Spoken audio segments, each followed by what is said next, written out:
Gold trusted gold buyers మీరు తాకట్టు పెట్టిన బంగారాన్ని విడిపించి ఈ రోజు ఉన్న మార్కెట్ ధరకు కొనబడను. అంటే లేదు సార్, అంటే సుమన్ అనే వ్యక్తి ఏ రోజు కూడా అలా ఆలోచించిన మనిషి కాదు, అది అందరికీ తెలుసు. కాకపోతే ఇలాంటి ఒక టాక్ ఉందని మీకు చెప్పాలనే ఉద్దేశంతో ఈ క్వశ్చన్ అడిగాను. వచ్చింది టాక్ వచ్చింది.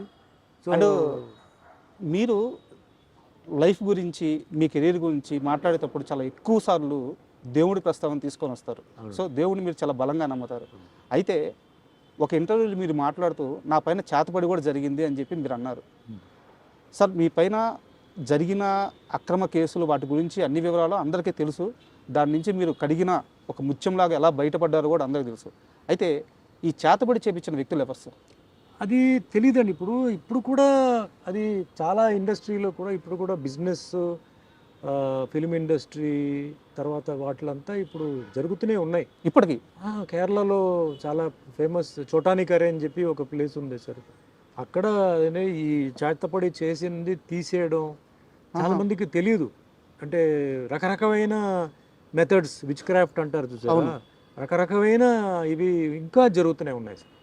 కేరళ వాళ్ళకి బాగా తెలుసు ఎట్లా దాన్ని ప్రయోగం చేయడం, ఎట్లా దాన్ని చేయడం, డల్ చేయడం, లేకపోతే మనస్పర్ధాలు తీసుకురావడం, అది ఇప్పుడు కూడా ఉందన్నమాట. అది అప్పట్లో నాకు అంటే కొందరు ఏం చెప్పారంటే కొంచెం టైంలో అంతా ఇది జరిగింది చెప్పేసరికి నేను కూడా తర్వాత అక్కడికి వెళ్ళిపోయి, అంటే వాళ్ళు ఏదో చేశారండి, ఏదో పూజ చేయాలన్నారు, ఏదో చేసాం, విడిపించాం, అయిపోయింది అన్నారు. ఓకే, అదేం నేను కాదు అని నేనేం చెప్పను. బట్ నేను ఏమి నమ్ముతానంటే నేను చెప్తున్నాను చూసారా, టైం అనేది, డెస్టినీ అనేది ఒక డిజైన్ పెట్టేసింది సార్. ఈ సంవత్సరం ఇది, ఈ సంవత్సరంలో ఈ నెల ఇది, ఈ నెలలో ఈ వారం ఇది, వారంలో ఈ రోజు ఇది, అది జరిగి తీరాలి. అది జరిగి తీరాలి సార్. అది నా ఎక్స్పీరియన్స్తో చెప్తున్నాను. మనం వేరే వాళ్ళ మీద చెప్పొచ్చు, వీడు తొక్కేసాడు, వీడు నొక్కేసాడు, వీడి వల్ల జరిగింది, వాడు. ఆ టైం అలా జరిపిస్తుంది. ఆ టైం కొందరితో చేయిస్తుంది.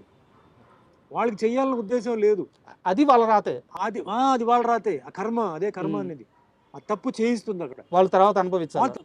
ఖచ్చితంగా సార్, ఖచ్చితంగా వాళ్ళు ఫ్యామిలీతో అనుభవిస్తారు. నాకు దెబ్బ తగిలిందంటే నా చేయి నొప్పి అండి, నా ఇంట్లో పిల్లలకు దెబ్బ తగిలితే ఏంటండి, వాళ్ళకన్నా నాకు నొప్పి ఉంటుంది. అది అలాగే రోగాలు రావడం, రోగాలు కూడా టైంని బట్టి సార్ వస్తుంది. మన బాడీలో ఫుల్ ఏంటంటే, అంటే నేను కొంచెం అస్ట్రాలజీ చదివాను సార్. మన బాడీలో ప్రతి part is connected to planet అండి సార్. ఏదో ప్రాబ్లం ఉంది అంటాడు డాక్టర్, అంటాడు నీకేమీ లేదు, నువ్వు బాగానే ఉన్నావా, నువ్వు ఎక్కువగా ఆలోచిస్తున్నావు, నీ రిపోర్ట్స్ అని బ్రహ్మాండంగా ఉంది అంటాడు. కానీ అతనికి సరిగా లేదు, రాత్రి నిద్ర పట్టట్లేదు, శ్వాస సరిగా రావట్లేదు, ఏదో అంటాడు. అన్డయాగ్నోజబుల్ డిజీజ్ అంటారు. వాడి కష్టం వాడికి ఒక్కడికే తెలుస్తుంటుంది, వాడికే తెలుసు. అదే దట్ ఈస్ టైం. అలాగే బాగా తాగుతాడు సార్ వీడు, ఉదయం మధ్యాహ్నం సాయంత్రం కూడా తాగుతాడు, 10 సంవత్సరాల నుంచి తాగుతున్నాడు, కానీ ఇంకా బ్రహ్మాండంగా ఉన్నాడు అంటారు. అది టైం. అంటే ఆ గ్రహాలు, లోపల ఉన్న గ్రహాలు అంత బలంగా ఉంటాయి సార్. యాక్సిడెంట్ జరుగుతాయి సార్, అయిపోయాడు అనుకుంటాం, బ్రతికిపోతారు, తిరిగి వస్తాడు. కొందరు నుంచుని అలా పడిపోతారు. అవును. All this is connected to time and family, career, health, wealth, prosperity, అధికారం, అవన్నీ టైం కనెక్టెడ్. మనం అందుకే చెప్తాను కదా, అవతల వాడిని చూసి ఎప్పుడు మనం వాడెలా ఉన్నాడు నాకు ఇలా ఉండాలి, అవ్వదు, కష్టం. సార్, ఆస్ట్రాలజీ అన్నారు కాబట్టి నాకు ఒక చిన్న డౌట్ ఉంది. అంటే మీకు గురుడి స్థానం చాలా బలంగా ఉంది, బుధ గురు, అంటే నాకు కొంత అవగాహన ఉంది, అందుకని అడుగుతున్నాను. మీ జాతకం ప్రకారం బుధ స్థానం, గురు స్థానం చాలా బలంగా ఉంది. అండ్ మీకే తెలియకుండా చిన్నప్పుడు ఒక ఆర్ట్ ఫామ్ నేర్చేసుకున్నారు, మార్షల్ ఆర్ట్స్. అంటే గురుగ్రహం బలంగా ఉన్న వాళ్ళకి ఆర్ట్స్ వచ్చేస్తాయి. ఖచ్చితంగా మీ జాతకంలో మీరు ఇండస్ట్రీలోకి ఒక ఆర్ట్ వైపు రావాలని రాసిపెట్టి ఉండాలి, కానీ మీ జాతకంలో అది లేదంట. అవును. ఎలా సార్, ఇది పూర్తిగా విరుద్ధంగా ఉంది. అదే పైవాడు అండి, ఇక్కడే వస్తుంది. ఇప్పుడు అన్నిటికన్నా శక్తి అనేది మహాశక్తి సార్. ఆ శక్తి ఏంటంటే, ఇప్పుడు మనిషి జాతకం రాస్తాడు సార్, జాతకాన్ని కూడా ఉల్టా తిప్పగలిగే శక్తి పైవాడు సార్. ఓకే. చాలామంది జాతకం చెప్తారు సార్, ఆ డెత్ అనేది ఎవడైనా కరెక్ట్గా చెప్పగలుగుతాడా? చెప్పలేడు. అదేంటి, వాడి జాతకం అయిపోయింది కదా, వాడు ఇంకా వాడు ఉన్నాడు ఏంటి, ఇంకా వాడు తిరుగుతున్నాడు ఏంటి అంటారు. పైవాడు అదే మిరాకిల్. మిరాకిల్ మీనింగ్ ఏంటంటే అది, వాడికి టైం అయిపోయింది. ట్రాజెడీ మీనింగ్ ఏంటి, అదేంటి అప్పుడే చనిపోయాడు, పాపం చిన్న వయసు, వాడికి ఇంకా మంచి భవిష్యత్తు ఉంది కదా, జాతకంలో అలా లేదు కదా. కర్మ, పెళ్ళి అయిన తర్వాత అన్ని జాతకాలు చూసి పెళ్లి చేస్తారు సార్ కదా. అవును. మ్యాచ్ అయిందా లేదా అని. అవును, చాలా చూస్తారు. ముహూర్తాన్ని బట్టి టైం తాళి కడతారు. అవును. ముహూర్తానికి ఫస్ట్ నైట్ పంపుతారు, అన్నీ పంపుతారండి. ఎందుకు విడిపోతున్నారండి? ఉమ్. పెద్ద పెద్ద వాళ్ళు చీప్గా చూడరు కదా అవును. జాతకాలు. అవును. పూర్వజన్మ కర్మ, కర్మ. ఆ పూర్వజన్మ కర్మలో బ్యాలెన్స్ ఉంటుంది, అది బెండు తీస్తుంది. ఎట్లా? పిల్లల ద్వారా. ఉమ్. ఎవడైతే తప్పు చేశాడో వాడేమనుకుంటాడు, నన్ను ఎవడేం పీకలేడు, నేను అది చేశాను ఇది చేశాను వాడిని మోసం చేశాను అయ్యి అనుకుంటాడు. కానీ వాడికి ఒక మనసు ఉంటుంది కదా, దానికి అంతరాత్మ ఫీలింగ్ ఉంటుంది తెలుస్తుంటుంది. కదా, అవును. అది ఫీలింగ్ ఇవ్వాలి కదా. ఎవరి ద్వారా? పిల్లల్ని బెండి తీస్తే వాడు ఏడుపుతాడు, లేదా వాడు ఏడవడు. సో ఆ కర్మ సిస్టమ్ అండి. You get what you give అంటారు. You give happiness, you get happiness.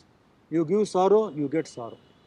So ఆ కర్మ సిద్ధాంతం అక్కడ ఏంటంటే అది బుక్లో ఎంటర్ అయిపోతుంది. మీరు ఏ తప్పు చేసినా అది ఎంటర్ అయిపోతుంది. ఎప్పుడు ఇవ్వాలి, ఏ విధంగా ఇవ్వాలి, ప్లేట్లో ఇవ్వాలా, ఆకులో ఇవ్వాలా, ఎట్లా ఇవ్వాలి అనేది డిసైడ్ చేసి మీ కరెక్ట్ టైంకి పెడుతుందండి. సార్, మీ జైలు జీవితం గురించి, ఆ పరిస్థితుల గురించి మీరు చాలా ఇంటర్వ్యూలో మాట్లాడారు. నేను వాటి లోతుల్లోకి వెళ్ళట్లేదు సార్. ఆ అంశం మీద నాకు రెండు క్వశ్చన్లు ఉన్నాయి, ఇప్పటి వరకు ఎవరు అడగలేదు. 1985 మే 19 డేట్ తప్పైతే కరెక్టే. Correct. 19th. ఆ రాత్రి మీ ఇంటికి పోలీసులు వచ్చారు, మిమ్మల్ని తీసుకెళ్లారు, ఒక ఎఫ్ఐఆర్ వేశారు, అక్కడ ఉంచారు. సరే, దాని నుంచి మీరు ఒక 6 నెలల తర్వాత బయటపడ్డారు, జైల్లో చాలా కష్టాలు అనుభవించారు. ఇవన్నీ పక్కన పెట్టేద్దాం, ఎందుకంటే అందరికీ తెలుసు. కానీ సార్, మీరు జైలుకి వెళ్ళక ముందు ఒక పెద్ద రాజకీయ నాయకుడు, తమిళనాడులో ఒక పెద్ద రాజకీయ నాయకుడు మిమ్మల్ని పిలిచారని, సుమన్ నీ మీద ఇలాంటి ఒక అభియోగాలు నేను వింటున్నాను, నా దాకా వచ్చినాయి, జాగ్రత్తగా వాటన్నిటినీ పక్కకు వచ్చేసి అని అడిగారని, దానికి మీరు నేను ఏ తప్పు చేయలేదు, నాకు సంబంధం లేదు, నాకేం సంబంధం, నాకెందుకు చెప్తున్నారు అని ఆయన నొచ్చుకునేలా సమాధానం చెప్పారని, దానివల్లే మీరు జైలుకి వెళ్ళాల్సి వచ్చిందని నేను ఒక 2 రోజుల్లో అన్ని పాత వార్తలు అన్నీ తెలుసుకొని కాస్త మీ ముందు ఈ క్వశ్చన్ ఉంచుతున్నాను. నిజమా అబద్ధమా? రాంగ్ అండి. Wrong. ఎవరు నన్ను పిలవలేదు, ఎవరు నాతో మాట్లాడలేదు, ఏ పెద్ద రాజకీయ నాయకుడు కూడా నా దగ్గరికి రాలేదు. It was all of a sudden అండి. సుమన్ జైలుకి వెళ్తారని సుమన్కి ముందే తెలుసు కదా? లేదు, తెలియదు. తెలిస్తే మేము జాగ్రత్తలు ఉంటాము. మీ వెనక పోలీసులు పడుతున్నారని, మీ కాల్స్ కానీ మీ మెసేజ్లు కానీ ఎవ్రీథింగ్ పోలీసులు ట్రాక్ చేస్తున్నారని మీకు తెలియదా? అక్కడ మెసేజ్ ఎక్కడ ఉంది ఆ టైంలో? కాల్స్ లేవు. అంటే మా ఐడ్రీమ్కి వచ్చినప్పుడు భానుచంద్ర గారు ఒక మాట చెప్పారు. ఒకరోజు రోడ్డు మీద ఆయన పోతా ఉంటే మీరు ఆల్ ఆఫ్ సడన్గా కార్ వేసుకొని వచ్చేసి, అప్పటికే అది న్యూస్ వచ్చేసిందండి. అది జరిగిన సెకండ్ డే ఏదో నాకు అరెస్ట్ అయింది. ఓకే, అంతే. అది ఆయన చేసిన సెకండ్ డేకి నాకు అరెస్ట్ అయింది సార్. అప్పటికి మనకి అంటే మనకున్న ఒక సర్కిల్ ఉన్నారు కదా, 2-3 డేస్ ముందు తెలిసిపోయింది. సర్కిల్ చెప్పారు ఓకే. ఇట్లా ఏదో అనుకుంటున్నారు ఇట్లా అన్నప్పుడు, ఇప్పుడు భయపడిపోయి కండిషన్ బెయిల్ తీసి లేకపోతే హై బెయిల్కి పోవడం లేదు. నేను I wanted it, let it come, I was prepared, come what be. ఎందుకంటే అలా చేసినప్పుడు వేరే ఎవడో చేయాలనుకున్న వాడు ఇంకా దారుణంగా ఏదో ఒకటి చేస్తాడు. ఇప్పుడు ఇలా వెళ్ళిపోవడంతో ఏంటంటే వాడి మైండ్లో వేరే ఏదైనా ఉండుంటే అది వెళ్ళిపోయాడు లోపల, అమ్మయ్య నా ఇదే అనుకొని కొంచెం వాడు రిలాక్స్ అవుతాడు. అది అవలేదు అనుకోండి, ఇంకా వేరేదైనా వాడు చేయవచ్చు కదా. సో రాని చూద్దాం, నా టైం ఎలా ఉందో చూద్దాం, ఏం జరుగుతుందో చూద్దాం అని చెప్పి నేను ఐ ఫేస్డ్ ఇట్. నేనేమి పారిపోయి ఎవరి రికమెండేషను లేకపోతే ఎవరిది ప్రెషరు అట్లాంటిది ఏమి నేను ఇది అడాప్ట్ చేయలే. It's a matter of time అండి, అంతే. రకరకంగా న్యూస్ ఉంటుంది, అది ఇది అని. బట్ నా లెక్క ప్రకారం అది ఓన్లీ టైం. ఆ టైం వచ్చేటప్పటికి ఎవరో ఒకరు దాన్ని చేయిస్తారు. మంచి చెడు.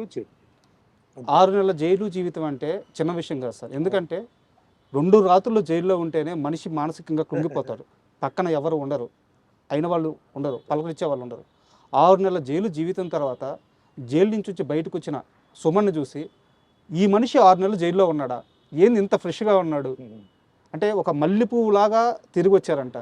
ఆ 6 నెలల కాలంలో ఫిజికల్గా కానీ మెంటల్గా కానీ మీరు స్ట్రాంగ్గా ఉండడానికి జైల్లో ఏం చేశారు? First point karate sir. Okay, karate నాకు మెయిన్ బేస్. అక్కడ కూడా జైల్లో కూడా కరాటే ఎక్సర్సైజే నేను చేసేవాడిని. తర్వాత జైల్లో ఉన్న ఖైదీలు ఎవరైతే ఉన్నారో వాళ్ళని చాలా బాగా చూసుకున్నారు సార్. ఖైదీలా?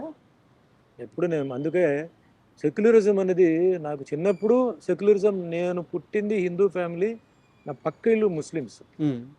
మా అమ్మగారు కాలేజ్ ప్రొఫెసర్, ఆవిడ ఊటీకి వెళ్ళేటప్పుడు పక్క ఇల్లు వాళ్ళని చూసుకోమని చెప్పేసి వెళ్ళేవారు. నేను ముస్లిం భోజనాలు వారం రోజులు తినేవాడిని. I studied in a Christian school. Sir, church Pak అని చెప్పి కాన్వెంట్ అనమాట. సో క్రిస్టియన్ ముస్లిం రెండు అక్కడ వచ్చేసింది. స్కూల్లో నాకు Parsi friends, Buddhist friends, Jain friends ఉండేవారు. సో పక్కా సెక్యులర్ దీంతోనే నేను పెరిగాను. స్కూల్లో కూడా మొత్తం అంటే ఆల్మోస్ట్ ఆల్ కాలేజ్ వచ్చే వరకు సెక్యులరిజమే. జైల్లో వెళ్ళినప్పుడు రకరకమైన మనుషులు ఉన్నారు. తప్పు చేసిన వాళ్ళు ఉన్నారు పరిస్థితిని బట్టి, తప్పు చేయని వాళ్ళు ఉన్నారు. బట్ అందరికీ సింపతి నా మీద, నాకు అలా జరగడంతో అందరూ సింపతిగా ఫీల్ అయ్యి వాళ్ళ భోజనాలు కూడా నాకు సగం సగం సగం వాళ్ళు డైలీ షేర్ చేసేవారు. బా. మీరు తగ్గకూడదు సార్, మీరు ఎలా వచ్చారో ఉమ్, బయటికి వెళ్ళినప్పుడు దానికన్నా మీరు బెటర్గా వెళ్ళాలని చెప్పి వాళ్ళకి ఇస్తుందే రేషన్ అండి. వాళ్ళకి అవును. ఫ్రీ మీల్స్ ఉండదు. అవును. ఆ రేషన్లో కూడా నాకేంటంటే నాకు టిఫిన్ కానీ మధ్యాహ్నం భోజనం కానీ నైట్ నాన్ వెజిటేరియన్ అన్ని పెడతారు, వారానికి 3 సార్లు పెడతారు. నేను తినాలి అని చెప్పి నన్ను చూసుకుంది ఎవరంటే మొత్తం జైల్లో ఉన్నవాళ్ళు. ఎందుకంటే జైలు వాళ్ళు ఎక్స్ట్రా ట్రీట్మెంట్ చేయరండి. సార్. పొలిటికల్ ప్రిజనర్ అయితే చేస్తారు, పొలిటికల్ ప్రిజనర్కి చాలా బాగా చూసుకుంటారు. బట్ నార్మల్ పర్సన్ ఎవరైతే రిమాండ్లో వచ్చున్నారో వాళ్ళని మామూలుగానే ట్రీట్ చేస్తారు. నేను బయట రావడానికి ఆ టైంలో మెయిన్ ఎవరంటే ఆ జైల్లో ఉన్న జైలు ఇన్మేట్సే. దాంట్లో హిందూ, ముస్లిం, క్రిస్టియన్ అందరూ అన్ని క్యాస్ట్, అంటే తమిళనాడు అన్ని క్యాస్ట్, అన్ని రకమైన మతాలు, కులాలు ఉన్న వాళ్ళు చూడడంతోనే నేను బయటకు వచ్చినప్పుడు ఎవరు నమ్మలా. సార్. ఎవరు ఈయన జైలుకి వెళ్ళింది బ్రహ్మాండంగా ఉన్నాడు, ఈయనకేంటి అబద్ధం చెప్తున్నారు చాలా మంది చెప్పేవారు. సో అవన్నీ భగవంతుడు చూసుకున్నాడు. ప్రాసెస్ ఏంటంటే ఇట్స్ ఎ లెర్నింగ్ ప్రాసెస్. మనం లైఫ్లో ఒక జర్నీ, ఏమేమి నేర్చుకోవాలో, ఏ ఏజ్లో నేర్చుకోవాలి, ఎలా నేర్చుకోవాలి అన్నీ నాకు ఆ టైంలో ఒక మంచి ఒక లెసన్ లాగా నాకు వచ్చి ధైర్యం అండి ఫేస్ చేయడానికి ఏదైనా సరే. ఇప్పుడు ఒక లెవెల్లో ఉన్నాం, కిందకి వెళ్ళిపోయాం, ఇప్పుడు ఎలా ఉండాలి, మళ్ళీ పైకి వస్తాం. సో అట్లా బ్యాలెన్సింగ్ ఆఫ్ లైఫ్ నాకు ఇలాంటి జర్నీలో నాకు జరగడంతో ఈరోజు ఏదో డెస్పరేట్ అయిపోవడం, ఉక్కిరి బిక్కిరి అయిపోవడం, డ్రగ్స్కి వెళ్ళిపోవడం, never. Drugs never. Because every day will not be same. ఆ దెబ్బలు పడితే కదా సార్ ఈ స్ట్రాంగ్నెస్ వచ్చేది. ఇప్పుడు అంటారు కదా, today is not like yesterday, tomorrow will not be like today. So అది మైండ్లో కొన్ని అలా ఫిక్స్ అయిపోతే మళ్ళీ ఎవడేం పీకలేడు. సార్ 35 సంవత్సరాలుగా ఆ కేసు నుంచి మీరు బయటకు వచ్చేసారు. కానీ 35 సంవత్సరాలుగా ఎక్కడో దగ్గర ఆ ప్రస్తావన వస్తుంది. ఏదో ఒక సమయంలో అందరూ నమ్మిన కొత్త తరానికైనా సరే ఆ రోజు సుమన్ ఆ తప్పు చేయలేదని మళ్ళీ కొత్తగా వాళ్ళు తెలుసుకోవాల్సి వస్తుంది. అది జరిగి ఉండకూడదు, జరిగిపోయింది. అయితే ఆ కేసు జరిగిన రోజు నుంచి మీతో పాటు ఒక వ్యక్తి కూడా సఫర్ అవుతున్నారు, మెగాస్టార్ చిరంజీవి గారు. ఈ మొత్తం కేసులో ఆయన ఇన్వాల్వ్మెంట్ అస్సలు లేనే లేదు అని మీరు కనీసం కొన్ని 10 సార్లు క్లారిటీ ఇచ్చున్నారు. ఆయన మీడియా ముఖంగా ఇప్పటికే ఒక 5-6 సార్లు క్లారిటీ ఇచ్చున్నారు. ఇప్పటికీ ఆయన అంటే నచ్చని వాళ్ళు, ఆయన్ని తిట్టాలనుకునే వాళ్ళు, ఆయన్ని వ్యతిరేకించే వాళ్ళు ఇప్పటికీ ఆ కేసు మీద పెట్టి కింద కామెంట్లో సోషల్ మీడియాలో పెడుతూ ఉంటారు. మీరిద్దరు చేయాల్సిన అన్ని ప్రయత్నాలు చేశారు, ఇది తప్పు, ఆయన ప్రమేయం లేదు అని చెప్పేసి. కానీ ఇప్పటికీ అంటూనే ఉన్నారు. ఇందాక నేను మిమ్మల్ని ఒక వరం అడిగాను. ఆ వరం ఇప్పుడు మీరు చిరంజీవి గారికి ఫోన్ చేసి ఒక్కసారి దీపావళి శుభాకాంక్షలు చెప్తే. ఇప్పుడు అది అది వద్దు sir, I don't want to bargain. ఎందుకంటే మా రిలేషన్షిప్ బాగుంది సార్. ఏదో అడ్వాంటేజ్గా తీసుకొని అది చేస్తే మళ్ళీ రేపు ఫ్యూచర్లో నాకు ఇది కాల్ చేసేది నాకు రాదు సార్. సో ఆయన అడగకుండా అది చేయకూడదు. అది సార్. ఆయన అడిగి నెక్స్ట్ టైం ఏదైనా ఉంటే మనం చేయవచ్చు, కానీ అడగకుండా I don't want to do it. Exploit చేయడం నాకు ఇష్టం లేదు. అంటే ఆ రిలేషన్ ఎలా ఉంది సార్ ఇప్పుడు? నా మీద కానీ చిరంజీవి గారి మీద కూడా ఏంటంటే ఎప్పుడు ఉంటాయి, ఎంత మంది చేసినా పినాలే వెనకాల ఎవరో ఒకరు ఉంటారు. సో ఏదో ఒకటి ఇలా చేస్తే అది సుమన్ చేసినట్టు, లేదా ఏదో ఒకటి కమెంట్ చేస్తే అది చిరంజీవి చెప్పినట్టు అన్న ఒక దాంట్లోనే ఒక థ్రిల్ వస్తుంది వాళ్ళకి. నేను చెప్తాను చూడండి మీకు థ్రిల్ అంటే ఈ పర్వర్షన్లో ఇప్పుడు మీ చాలా I'm very sorry to say YouTube ఛానల్స్లో మేము ఆర్టిస్టులు చనిపోయినట్టు కొందరు వేస్తుంటారు. అవును సార్, చూసే ఉంటారు. అవును. ఏదో ఫోటో పెట్టి అవును. లాంగ్ షాట్లో ఏదో మా రిజంబ్లెన్స్ కొంత పెట్టి మధ్యలో క్లోజప్లు పెట్టి, అది పర్వర్షన్. అది వన్ టైప్ ఆఫ్ పర్వర్షన్. అలాగే ఇది ఒక టైప్ ఆఫ్ పర్వర్షన్ ఇది. సో దాన్ని మనం ఏం చేయలేం.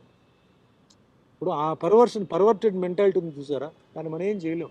కానీ ప్రాసెస్లో ఏమవుతుందంటే చాలామంది బాధపడతారు, చాలామంది షాక్ తింటారు, చాలామంది అభిమానులు తట్టుకోలేకపోతారు.